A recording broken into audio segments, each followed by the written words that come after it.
اعوذ باللہ من الشیطان الرجیم بسم اللہ الرحمن الرحیم الحمد للہ الذی لا يبلغ مدحته القائلون والصلاة والسلام على شرف الانبیاء والمرسلین وعلى آلہ الطیبین الطاہرین اما بعد فقد قال اللہ تبارک وتعالی فی کتابہ الکریم وقولہ الحق بسم اللہ الرحمن الرحیم والنازعات غرقا صدق اللہ العلی العظیم۔ السلام علیکم ورحمۃ اللہ وبرکاتہ۔ محترم ناظرین، محترم سامعین، ہم سورہ والنازعات کی تفسیر پڑھ رہے ہیں۔ اب تک ہم نے اس سورہ کی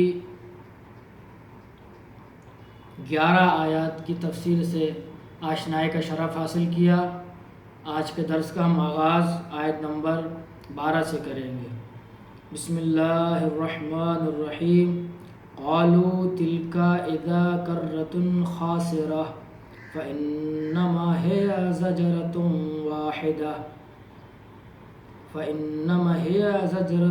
واحدة فإذا هم بالساهرة هل أتاك حديث موسى إذ ناداه ربه بالواد المقدس طوى اذهب إلى فرعون إنه طغى فقل هل لك إلى أن تزكى وأهديك إلى ربك فتخشى۔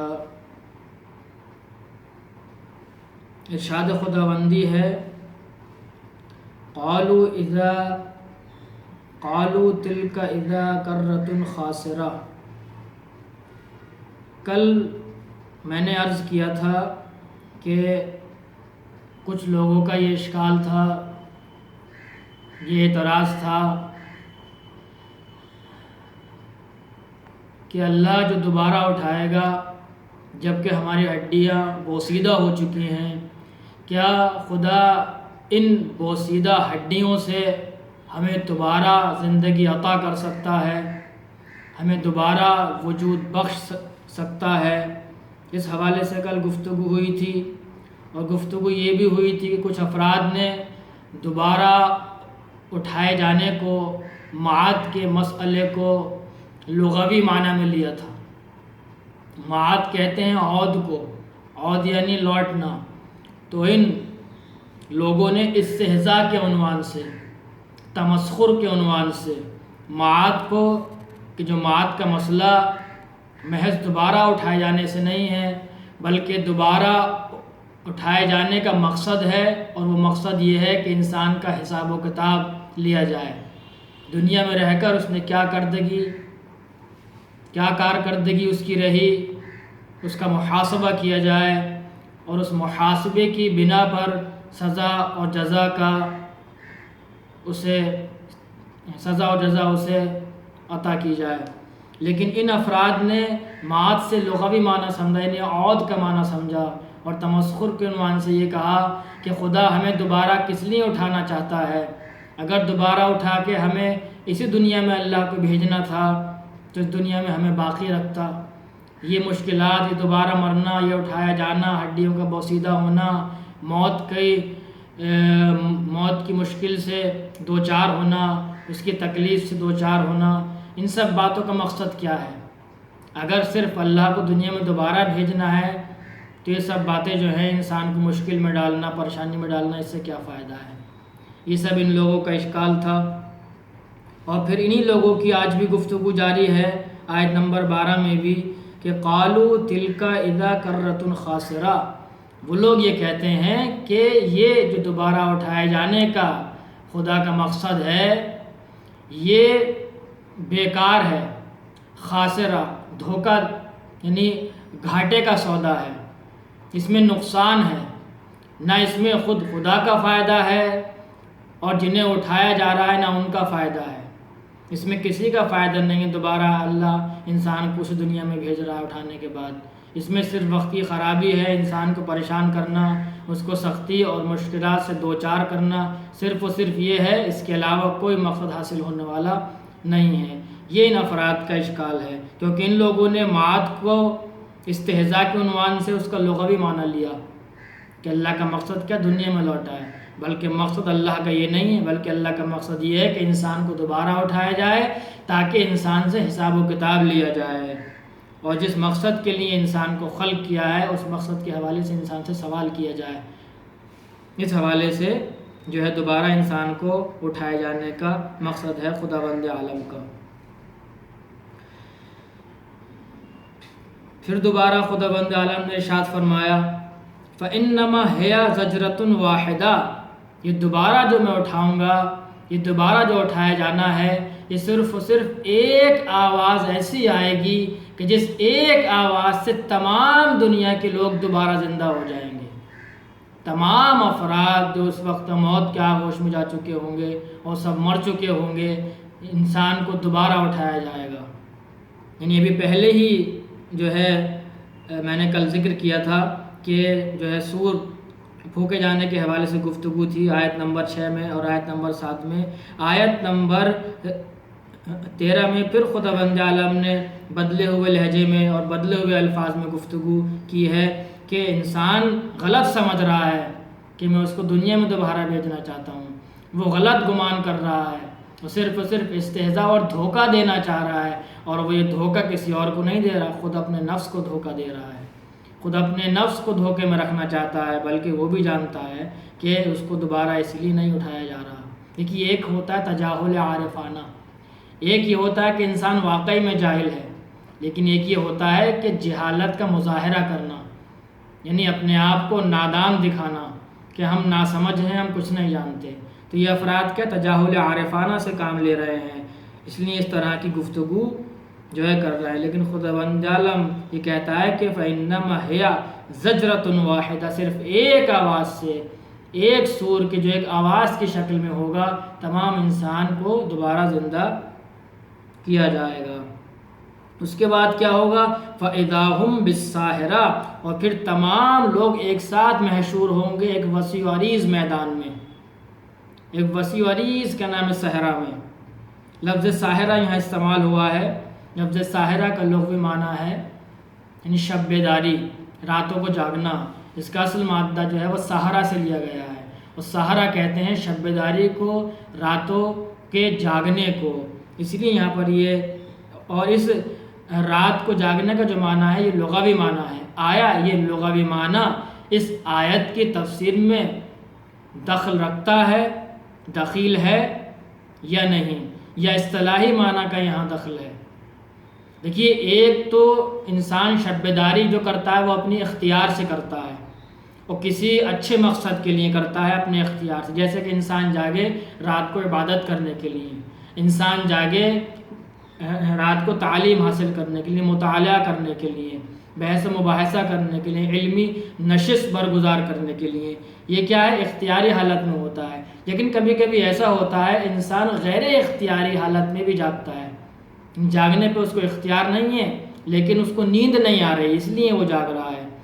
اور یہ کیسا ہوتا ہے؟ یہ جب ہوتا ہے کہ جب انسان کا دل بہت پریشان ہو، وہ کسی بات کو لے کر اتنا پریشان ہو، اتنی گھبراہٹ ہو، اسے اتنا اضطراب اس کے دل میں پایا جائے کہ وہ گھبراہٹ اور پریشانی اس کو سونے نہیں دیتی۔ وہ کیا ہے؟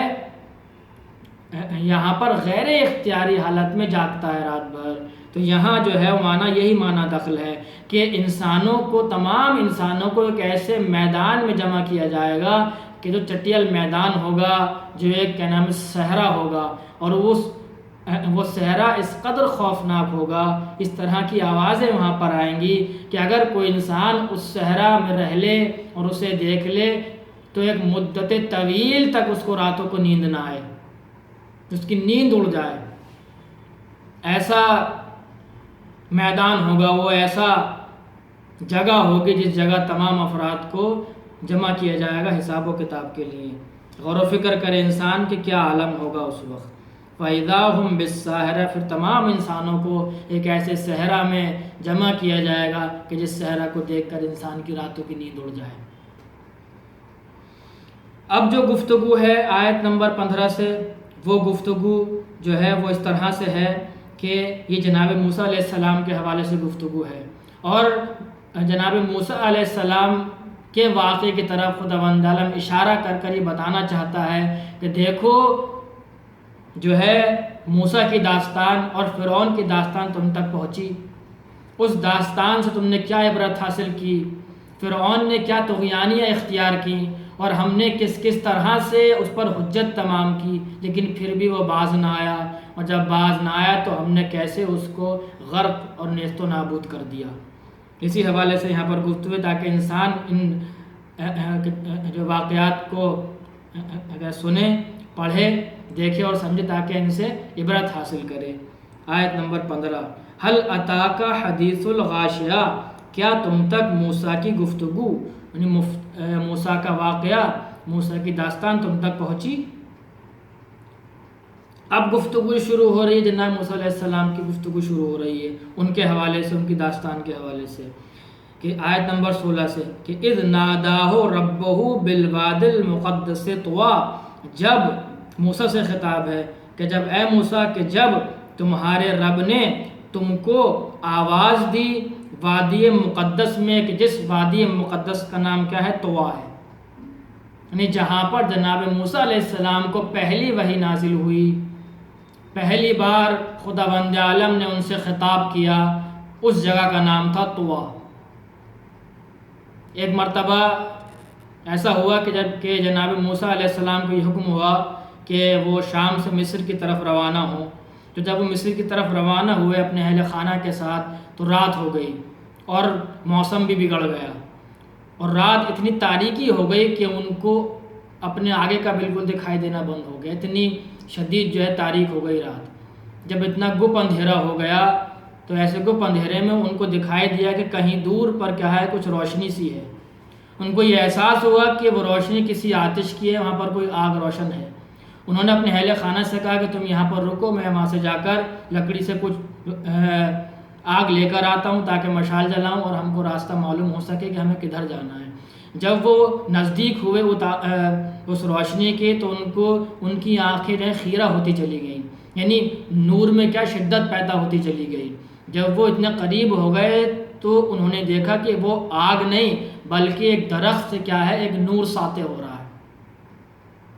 یہ ہے نا کہ جناب موسیٰ جو ہے کوہ طور پر جاتے تھے، وہاں ایک درخت تھا، وہاں سے ایک آواز آتی تھی، اور وہ آواز کیا تھی؟ وہ خداوند عالم کی تھی کہ اس کے ذریعے کیا ہے، وہ جناب موسیٰ سے ہم کلام ہوتا تھا۔ تو وہ جو ہے انہوں نے دیکھا کہ وہاں سے روشنی آ رہی ہے، اسے قریب دیکھا کہ وہ آگ نہیں بلکہ ایک روشنی، بلکہ وہ روشنی جو ہے درخت سے ساطع ہو رہی ہے، وہ نور کیا درخت سے نکل رہا ہے، اور وہ اتنا شدید نور ہے کہ جناب موسیٰ کی آنکھیں خیرہ ہو جاتی ہیں، یعنی وہ آنکھ بھر کے اس نور کو دیکھ نہیں پا رہے۔ پھر ایک دم سے وہاں سے آواز آئی، کیا آواز آئی؟ اذهب، آیت نمبر 17، اذهب الى فرعون انه طغى، اے موسیٰ جاؤ فرعون کے طرف کہ اس نے طغیانی اختیار کیے۔ یہاں سے پہلی ہدایت ہوئی جناب موسیٰ کو، پہلا حکم ملا کہ جاؤ، تمہاری مسئولیت، تمہاری ذمہ داری اب یہاں سے شروع ہوتی ہے، جاؤ فرعون کی طرف کہ اس نے طغیانی اختیار کی، سرکشی اختیار کی ہے، اپنے آپ کو رب کہلوا رہا ہے، اپنے آپ کو خدا کہلوا رہا ہے، جاؤ اس کی طرف اور اس کی ہدایت کرو۔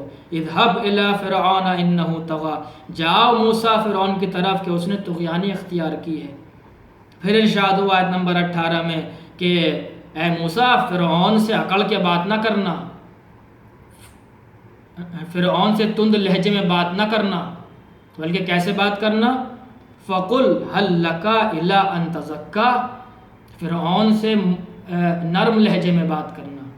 لیکن خداوند عالم اپنے بندوں سے کتنی محبت کرتا ہے۔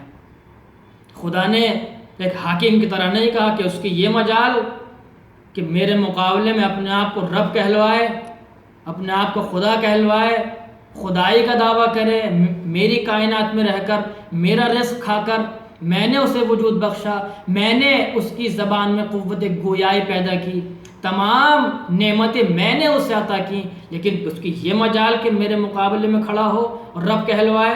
نہیں، بلکہ اللہ کا لہجہ، اللہ کا انداز، اس آیت کی لہن ایک ایسی ہے کہ جو کوئی ماں اپنے بچے سے بات کرے، کوئی باپ، کوئی شفیق باپ اپنے بچے کو سمجھائے کہ فقل هل لک الا ان تزکا، اے موسیٰ جاؤ اس سے کہو کہ کیا تو پاک و پاکیزہ ہونا چاہتا ہے؟ کیا تو ان تمام برائیوں کو چھوڑنا چاہتا ہے؟ کیا تو کفر اور شرک کو چھوڑنا چاہتا ہے؟ کیا تو ظلم و فتنہ و فساد سے باز آنا چاہتا ہے؟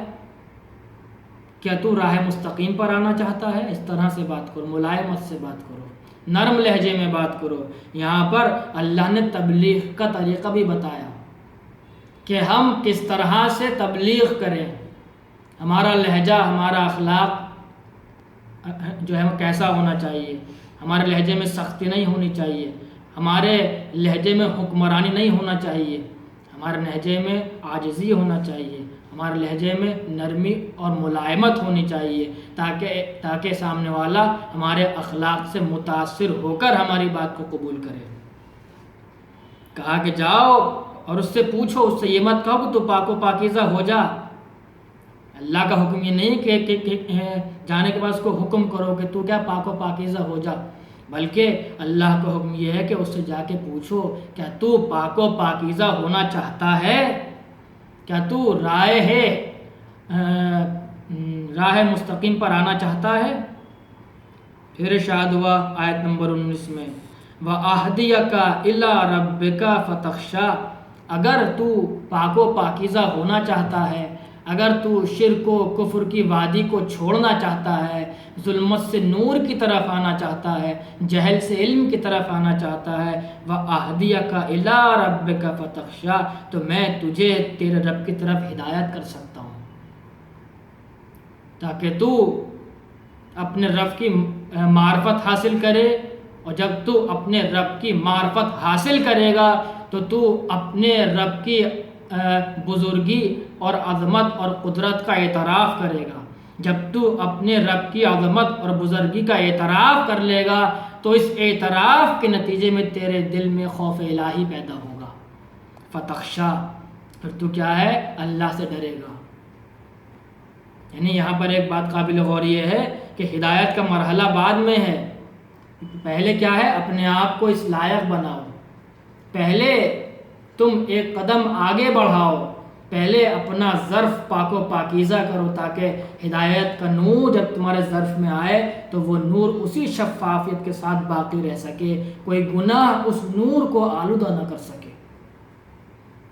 وَأَهْدِيَكَ إِلَىٰ رَبِّكَ فَتَخْشَىٰ، تو میں تجھے تیرے رب کی طرف ہدایت کروں گا تاکہ تیرے دل میں تیرے رب کی بنسبت خوف پیدا ہو۔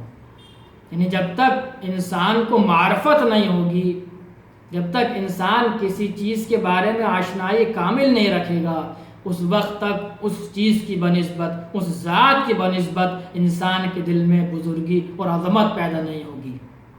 جب انسان کو معرفت حاصل ہوگی تو انسان کے دل میں عظمت پیدا ہوگی اس ذات کی بنسبت، اس ذات کی بزرگی اور عظمت اور قدرت کا اعتراف کرے گا۔ جب قدرت کا اعتراف کرے گا، عظمت کا اعتراف کرے گا، بزرگی اور بلندگی کا اعتراف کرے گا، اس کے علم کا اعتراف کرے گا تو انسان کے دل میں خوف پیدا ہوگا، کیونکہ معرفت جب کسی ذات کی انسان کے دل میں آ جائے تو معرفت اور بزرگی اپنے ساتھ ساتھ احساس مسئولیت کو لے کر آتی ہے۔ جب ہم کسی ذات سے محبت کرتے ہیں، کسی سے عشق کرتے ہیں اور اس کی عظمت کے قائل ہو جاتے ہیں تو پھر اس کے بتائے ہوئے راستے پر بھی چلتے ہیں۔ تو یہی جناب موسیٰ فرعون سے کہنا چاہتے ہیں کہ تو آ، میں تجھے ہدایت کروں گا تیرے رب کی طرف، یعنی میں تجھے تیرے رب سے آشنا کروں گا، خالق سے آشنا کروں گا، جو تیرا رب حقیقی ہے، جو خالق حقیقی ہے، میں تجھ کو اس سے آشنا کروں گا۔ یعنی گفتگو جو ہے ابھی تک محبت کے لہجے میں چل رہی ہے، ملائمت اور نرمی کے لہجے میں ہے، لیکن اب گفتگو جو ہے منطقی اور عقلی طور پہ شروع ہوگی۔ فَأَرَاهُ آیَةَ الْكُبْرَىٰ، تو پھر میں تجھے بڑی نشانیاں دکھاؤں، معجزہ دکھاؤں، کیونکہ جب فرعون پر نرمی سے کام نہ چل سکا، ملائمت سے کام نہ چل سکا، پند و نصیحت سے کام نہ چل سکا، تو جناب موسیٰ نے کہا کہ اب میں تجھے یہ ثابت کروں گا کہ میں اس رب کی طرف سے بھیجا ہوا ہوں۔ اور یہ معجزے کے ذریعے میں ثابت کروں گا کہ میں کوئی عام آدمی نہیں بلکہ نمائندہ الہی ہوں، میں ایک معصوم نمائندہ ہوں اس کی طرف سے کہ جو علم محض ہے، کہ نہ اس کے ہاں کوئی خطا پائی جاتی ہے اور نہ ان میں کوئی خطا پائی جاتی ہے جن کو وہ نمائندہ بنا کر بھیجتا ہے، یہ میں معجزے سے ثابت کروں گا۔ تو جناب موسیٰ نے مختلف معجزات دکھائے، ید بیضا کا معجزہ ہے اور عصا کا اژدہا بننے کا معجزہ ہے، لیکن یہ سب چیزیں دیکھنے کے بعد بھی اس نے کیا کیا؟ فکذبا، اس نے جھٹلایا۔ جناب موسیٰ کے تمام معجزات کو، تمام اخلاق و نصیحتوں کو جھٹلایا، فعصا، اور طغیانی اختیار کی، سرکشی اختیار کی۔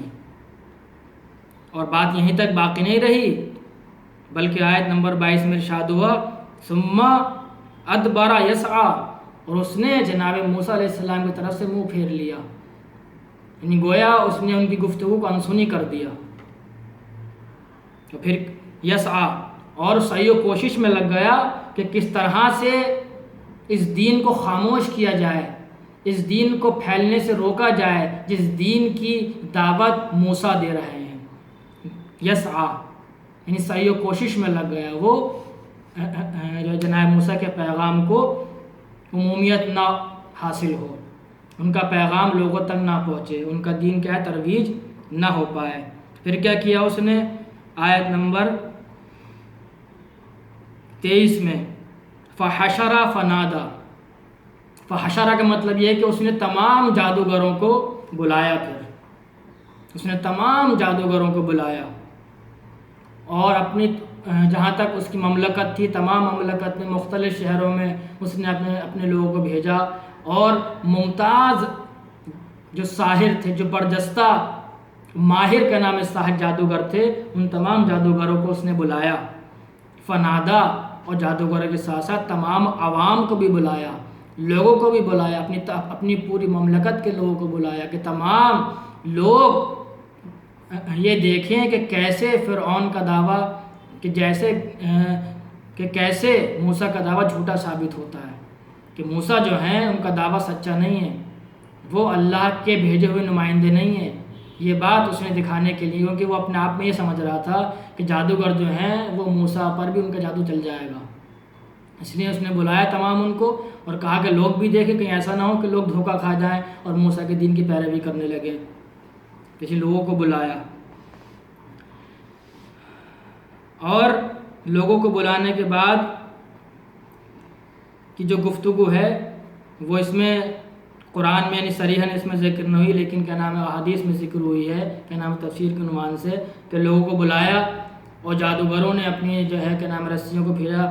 ایک دوسرے مقام پر جو ہے قرآن میں باقاعدہ اس کا ذکر ہے، اور کیا نام ہے احادیث میں جو ہے ان آیات کی تفسیر کے عنوان سے ذکر ہے کہ جادوگروں کو بلایا، جادوگروں نے اپنی رسیاں پھینکی، تو رسیاں کیا ہیں وہ صاف بنتی ہوئی نظر آئیں، چلنے لگیں، لیکن جب جناب موسیٰ کو حکم ہوا کہ اپنا عصا پھینکو، انہوں نے اپنا عصا پھینکا تو وہ اژدہا بن گیا۔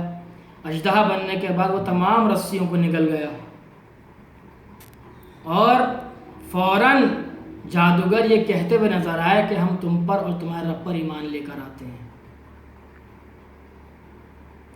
کیونکہ وہ سمجھ گئے کہ موسیٰ جادوگر نہیں ہے، کیونکہ وہ حقیقت جانتے تھے۔ قرآن میں آیت ہے کہ جب جناب موسیٰ نے اژدہے کے منہ کو پکڑا تو وہ اپنی پہلی سیرت کی طرف لوٹ گیا۔ یہاں دیکھیے ہر آیت میں ایک بات ہوتی ہے، یعنی جو ہے کہ خداوند عالم نے وہاں پر ذکر کیا سیرت کا، کہ وہ اژدہا اپنی پہلی سیرت کی طرف لوٹ گیا۔ مطلب یہ ہے کہ اژدہا جو تھا وہ واقعی میں اپنی سیرت کو بدل چکا تھا، یعنی مطلب جو عصا تھا وہ اپنی سیرت کو بدل چکا تھا۔ یعنی جب جناب موسیٰ نے عصا کو زمین پر پھینکا تو وہ جادوگروں کی رسیوں کی طرح نہیں تھا کہ دیکھنے میں تو اژدہا ہو لیکن حقیقت میں اژدہا نہ ہو، نہیں، وہ حقیقت میں اس عصا کی سیرت بدل گئی تھی، اس کی ماہیت بدل گئی تھی، اس کی ہویت بدل گئی تھی، یعنی وہ عصا اپنی ماہیت کے ساتھ اژدہا بن گیا تھا۔ ایسا نہیں ہے کہ اژدہا دکھائی دے رہا ہو لیکن اژدہا نہ ہو، جسے کہتے ہیں معجزہ۔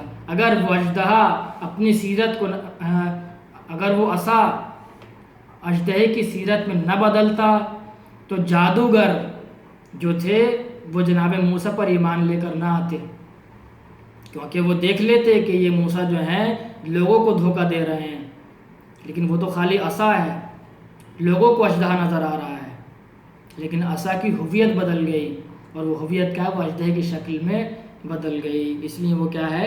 وہ ایمان لے کر آئے۔ اب انشاءاللہ آج کا درس ہمارا یہیں تک رہے گا، کل سے درس جو ہے وہ اس سے آگے بڑھے گا۔ پالنے والے تجھے واسطہ محمد وآل محمد کا، حضرت ابوالفضل عباس علیہ السلام کا، جناب زینب سلام اللہ علیہ کا، کربلا کے 72 شہداء کا، دنیا میں جہاں جہاں بھی شیعہ حیدر کرار ان کی جان مال آب و عزت کی حفاظت فرما، اور ہمارے زمانے کے امام کے ظہور میں تعجیل فرما۔ وآخر دعوانا الحمدللہ رب العالمین۔